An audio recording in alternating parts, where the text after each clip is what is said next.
Assalamualaikum, hai semua, apa khabar korang? Terima kasih sebab sudah klik video ni dan jangan lupa tekan tombol subscribe. Kembali lagi bersama saya AA berbagi info dan kisah menarik. Oh, sebelum tu jangan lupa tekan tombol subscribe, tekan loncengnya juga. Okey, video kes kita pada kali ini sangat menyedihkan bila ada seorang remaja lelaki yang baik dan jiran-jirannya pun gambarkan budak ni sebagai budak yang baik, peramah, kelakar. Tapi sebenarnya, gambaran yang orang buat tentang diri dia tu tak sama dengan kepribadian dia yang sebenar. Yang mana pada masa tu, ada seorang budak perempuan ni yang berumur 8 tahun hilang. Jadi pada masa tu, semua orang pun sibuklah duk cari budak tu, ke mana budak tu pergi kan, ke mana dia menghilang. Sampaikan ada satu hari, maknya budak lelaki ni perasan yang water bag anak dia ada leaking. Dan time tu lah, semua benda terbongkar. So, nak tahu kisah selanjutnya? Stay tune. Okay, sebelum tu kita kenal dulu siapa budak perempuan yang dimasukkan. Budak perempuan ni bernama Madeline Ray Clifton, atau dia lebih dikenali dengan nama gelaran Maddie. Maddie dilahirkan pada 17 Jun 1990. Kalau 1990 sama bahaya dengan adik saya. Macam klise je. Jana. Habis nama adik kita sebut dalam kita punya YouTube ni kan. Okey, mak dengan ayah Maddie ni namanya Steve Clifton dan juga Sheila Clifton. Maddie juga ada seorang kakak iaitu 3 tahun lebih tua daripada dia. Jadi pada masa tu kakak dia berumur 11 tahun lah kan. Dan nama kakaknya ni adalah Jessie. So dia orang sekeluarga pada masa tu tinggal di Jacksonville yang ada di Florida. Okey, gambaran yang orang buat tentang Maddie.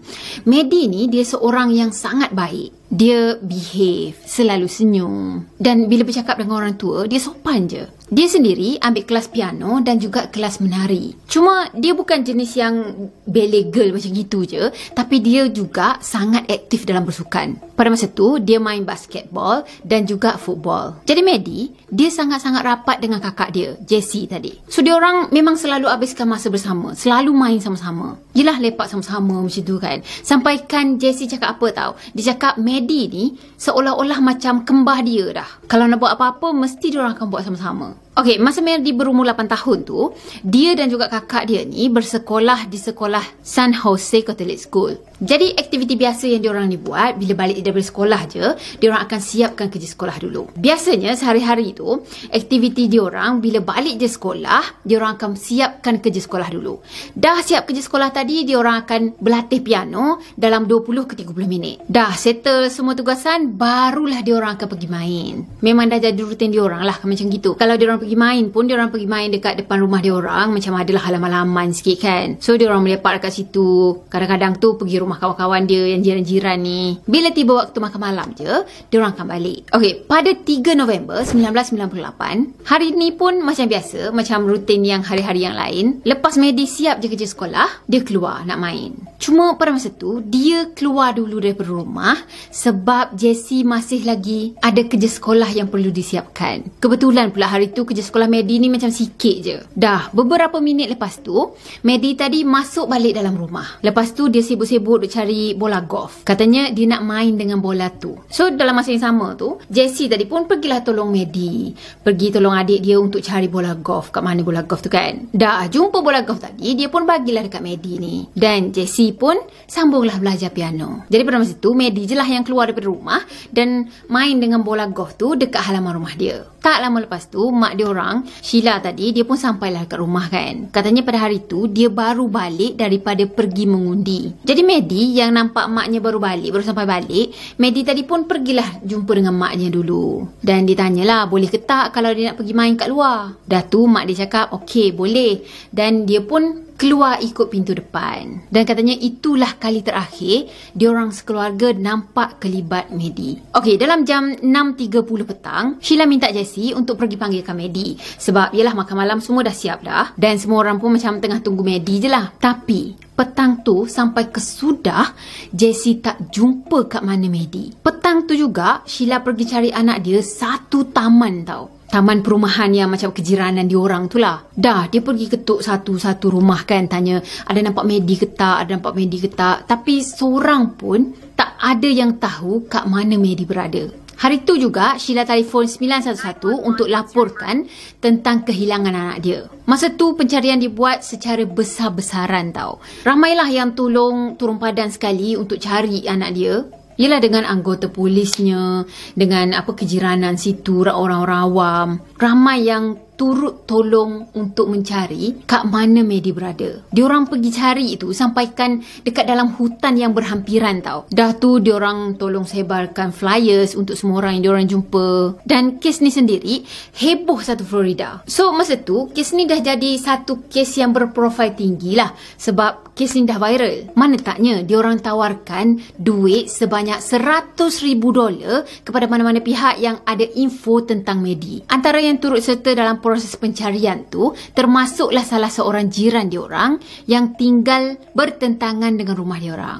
Nama budak lelaki ni adalah Joshua Earl Patrick Philip dan dia berumur 14 tahun. Dia dilahirkan pada 17 Mac 1984 dan dia merupakan anak tunggal kepada Steve dan juga Melissa. Okey, seminggu selepas kehilangan Maddie pada hari ke-7, Melissa, maknya Joshua tu, dia kemas-kemas rumah. Macam biasalah, dia kemas-kemas rumah. Lepas tu dia masuklah bilik anaknya kan, nak kemas-kemas bilik anak dia. Dan pada masa tu dia perasan yang tilam anak dia tu ada bocor. Dan tilam yang anak dia guna pada masa tu, dia jenis yang water bag tu tau, yang diorang akan masukkan air dekat dalam tilam tu.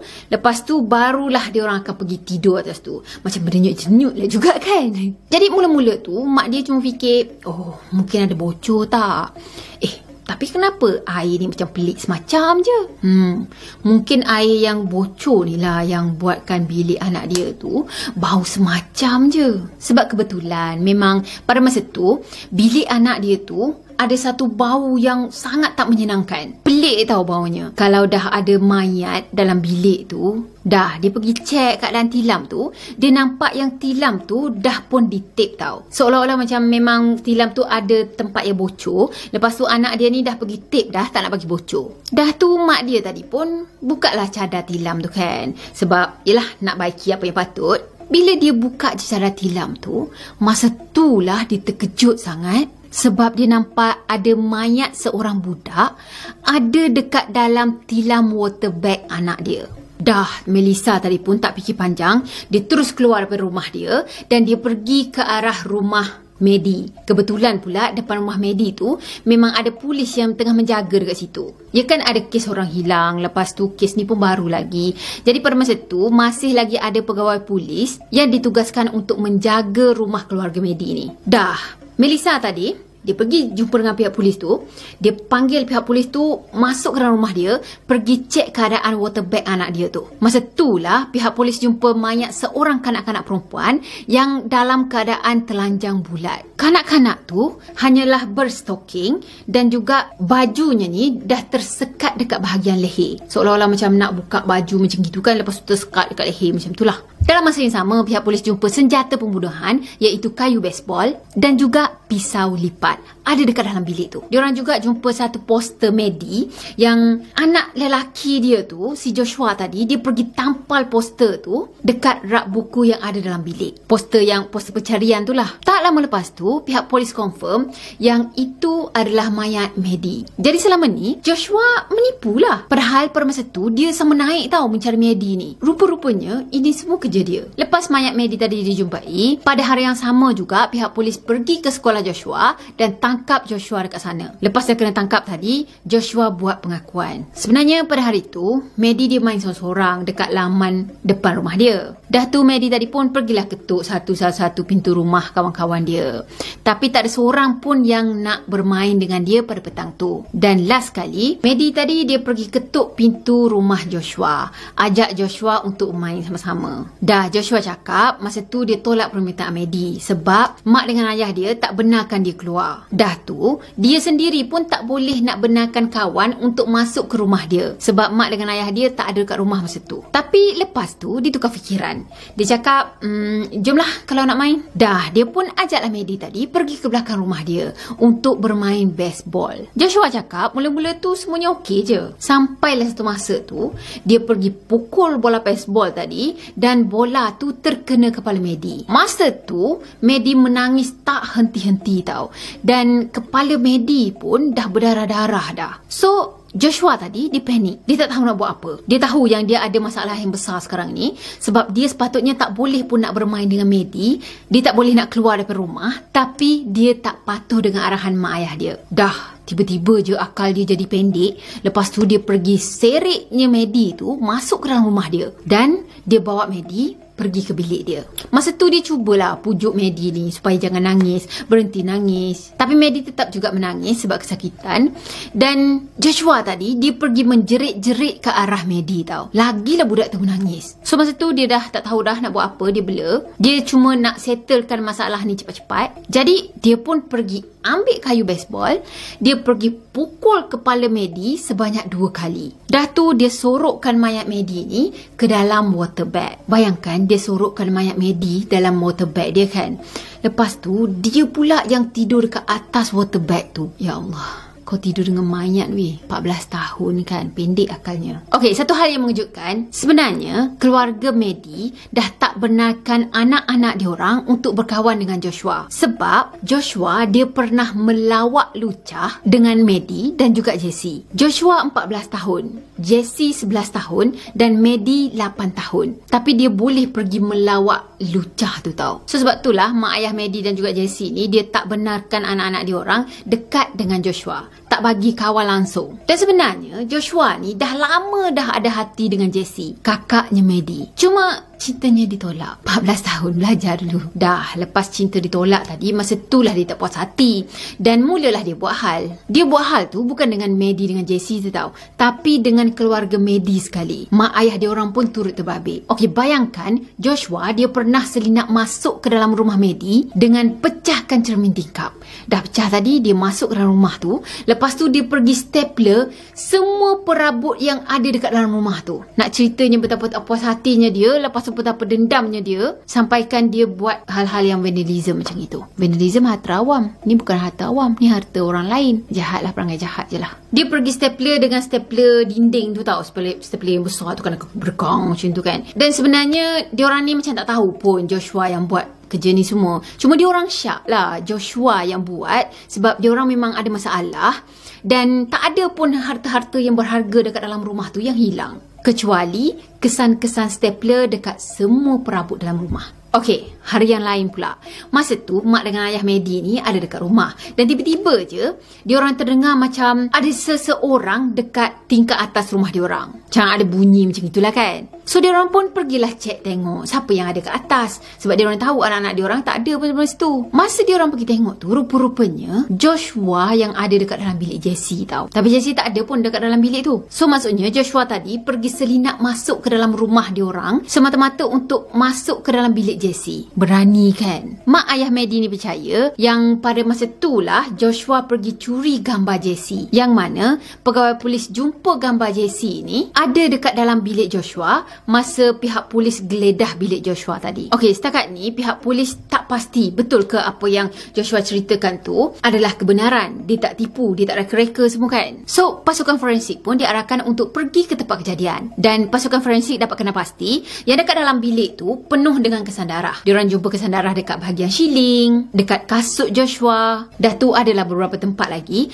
Dan diorang jumpa ada gambar Jessie yang tersorok dekat sebelah bantal. Bila keluarga Maddie tadi ditanya tentang gambar Jessie ni, maksudnya Joshua ni ada apa-apa ke dengan Jessie? Dan keluarga Maddie tadi pun bagi tahu yang kata diorang dah lama dah tak nampak gambar tu. Sebab gambar tu dah lama hilang. Ya kan, dicuri daripada rumah dia tadi kan, yang kes stapler tu. Dah, mayat Maddie tadi pun dibedah siasat. Dan bukti bedah siasat yang dilakukan agak bercanggah dengan apa yang dah diceritakan oleh Joshua. So pada masa tu, pihak polis buat teori sendiri berdasarkan bukti-bukti forensik yang diorang jumpa lah. Okey, hasil bedah siasat daripada mayat Maddie menunjukkan kesan luka pertama yang Maddie ni terima bukanlah daripada bola baseball yang katanya terpelanting bola dekat kepala Maddie lepas tu berdarah macam tu kan. Itu bukan kesan luka pertama. Tapi kesan luka pertama yang Maddie terima sebenarnya adalah cekikan di leher dengan menggunakan wayar elektrik selama 15 minit. Cuma cekikan tadi tak membunuh Maddie tau. Cukup sekadar tinggal kesan cekikan macam gitu je lah. Jadi pihak polis percaya yang Joshua tadi dia dah cekik Maddie dengan menggunakan wayar elektrik untuk buat Maddie ni berhenti menangis. Tapi tak menjadi. Joshua tadi pun pergi ambil kayu baseball dan dia pergi pukul kepala Maddie sebanyak 2 kali. Okey, lepas dah pukul tadi, tiba-tiba je Joshua dengar kereta ayah dia dah masuk parking dah.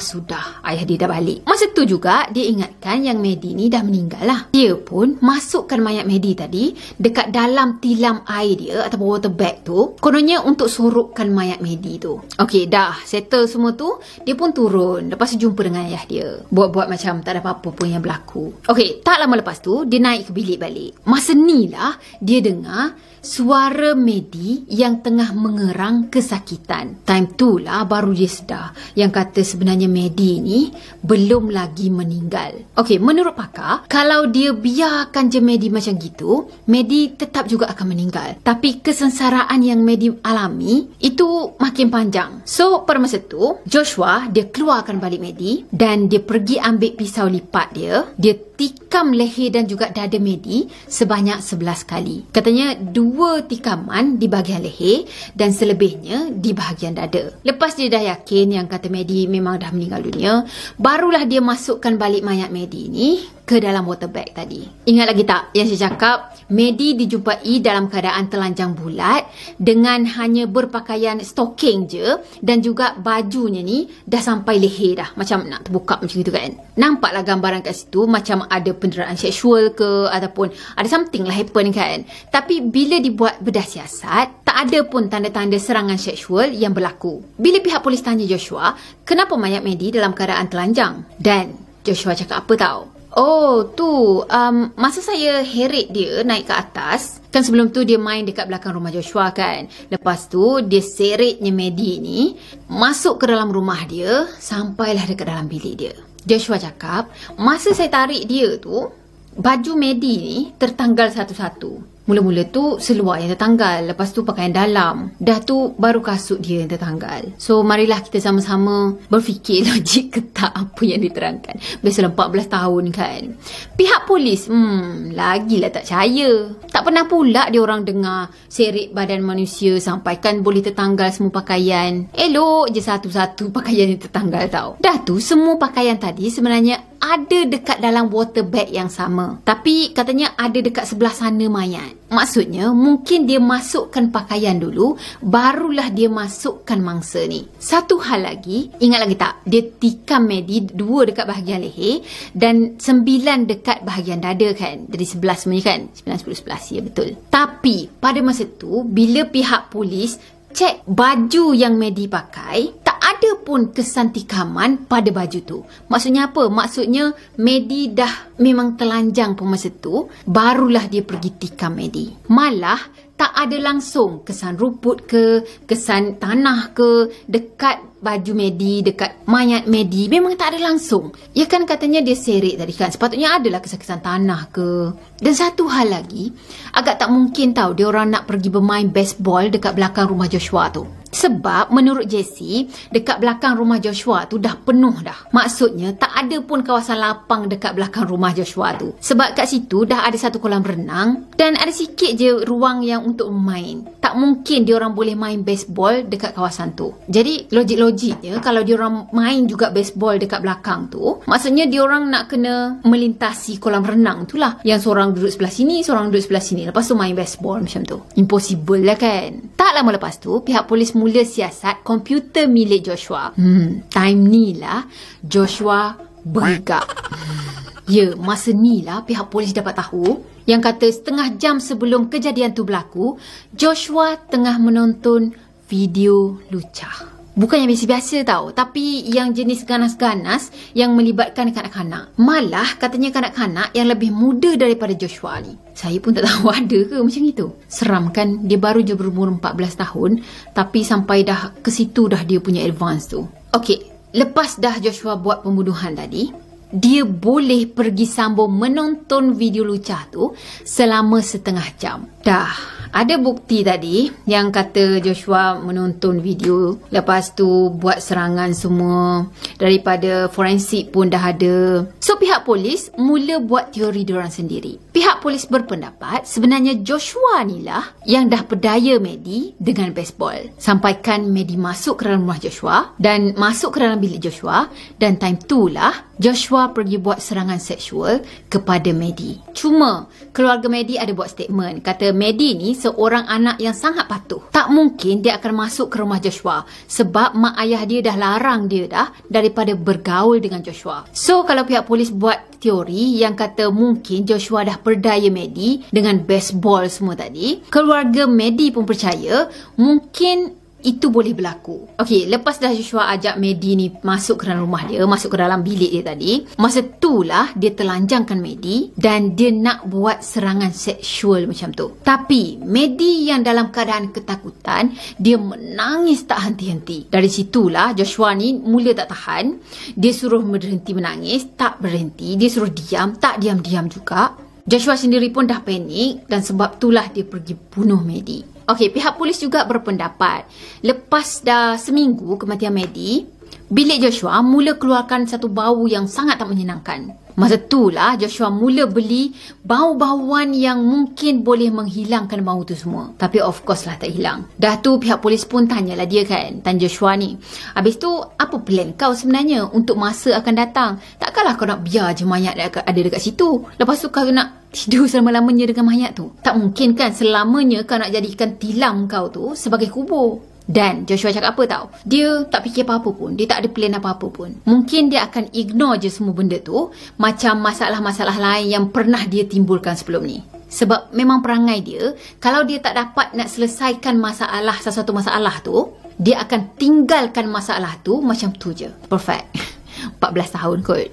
Mak ayah kan ada. Okey, walaupun dia berumur 14 tahun pada masa tu, tapi Joshua didakwa sebagai orang dewasa. Sebab dalam jangka masa pembunuhan tu berlaku, banyak masa yang dia ada untuk berfikir secara waras. Dan dia boleh je kalau nak cuba untuk selamatkan Maddie. Tapi dia tak buat macam tu. Akhirnya, Joshua dijatuhkan hukuman penjara seumur hidup tanpa parol. Walaupun sebenarnya dekat sana, agak keras jugalah hukuman tu untuk kanak-kanak kan. Tapi padanlah dengan apa yang dia dah lakukan. Dia memang awal-awal lagi dah berniat untuk buat serangan seksual kepada Maddie. Dan dia memang sengaja buat hal dengan family tu sebab dia tak puas hati yang kata cinta dia ditolak tadi. Jadi katanya pada tahun 2016 dia cuba untuk buat rayuan tapi gagal. The end. So itulah kisah kali ni. Memang agak takut juga kan, sebab yelah anak-anak kita pun nanti akan besar juga, nanti akan jadi remaja, akan jadi orang dewasa. Orang kata kalau nak melentur buluh kan daripada rebunnya. Daripada kecil lah kita kena lentong dia. Jadi pesananlah untuk mama ayah dekat luar tu, untuk saya juga, selalu pantau apa yang anak-anak korang buat. Selalu pantau apa yang anak-anak saya buat. Okeylah, saya tahu korang pun ada pendapat korang sendiri. Jadi jangan lupa untuk komen dekat bawah. In case korang sendiri pun ada nasihat-nasihat yang mungkin boleh membantu orang lain. Mungkin boleh membantu saya juga. Okey, saya rasa sampai di sini dulu untuk video kali ni. Saya harap korang sukakan video ni. Dan macam biasa, kalau korang sukakan video ni, jangan lupa tekan tombol like, comment, share dan juga subscribe. Jumpa lagi next video. Bye-bye. Assalamualaikum warahmatullahi wabarakatuh. Bye-bye.